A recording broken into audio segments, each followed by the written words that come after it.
Quarantine is a piece by Vongai Shava. As I write this, today is June 11th, 2020.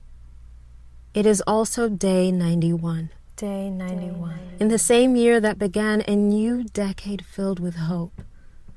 That bushfires ravaged Australia, that Kobe and Gianna were taken away from us. A novel virus managed to shut down the entire global economy and keep us in our homes.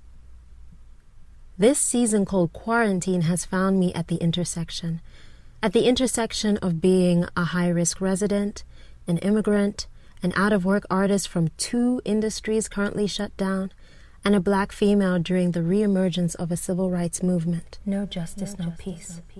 Quarantine looks like forming new friendships, self-tape open calls, and reigniting my love of writing. Quarantine looks like paranoia about going outside, deep longing for touch and unbearable loneliness. Quarantine looks like catching up on TV, having the time to eat breakfast and having less shoulder tension than you have in years. It is being oceans apart from your family members, which means your mother calling daily for prayer fellowship and sending you money for rent and groceries. Thank you, Mom. Quarantine looks like a panic attack after the president threatens to suspend all immigration cases, because quarantine is also renewing your right to stay in this country. Quarantine is the best of humanity coming together to bring justice to Ahmaud Arbery. Run with Ahmed. But it also looks like a Breonna Taylor who was only 6 months younger than me, being shot 8 times in her sleep. Until this day, her murderers walk free. No justice, no peace. Quarantine is looking forward to Memorial Day weekend because Beanie Man and Bounty Killer are the next battle on the Instagram phenomenon that is verses. Zimma. It also looks like videos of George Floyd and Amy Cooper surfacing days later. White tears.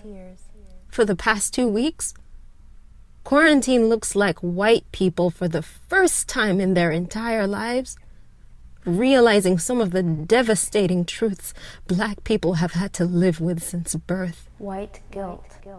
It is the reliving of a generational trauma. I am not okay. It is realizing how mentally and emotionally exhausted I am by the need to survive, by the need to take advantage of this moment, and the need to have white people refrain from telling me, I had no idea, or I understand that I will never understand, but I stand, because that means nothing to me and will not bring back the lives we lost. No justice, no peace. Quarantine is resting for the revolution in honor of all that my ancestors sacrificed and the world I want my children to live in.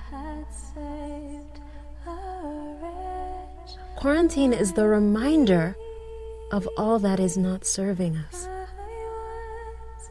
Quarantine is the wake-up call. I hope you answer. We're in this fight for the next generation, for the children that we are going to raise, for the little queer black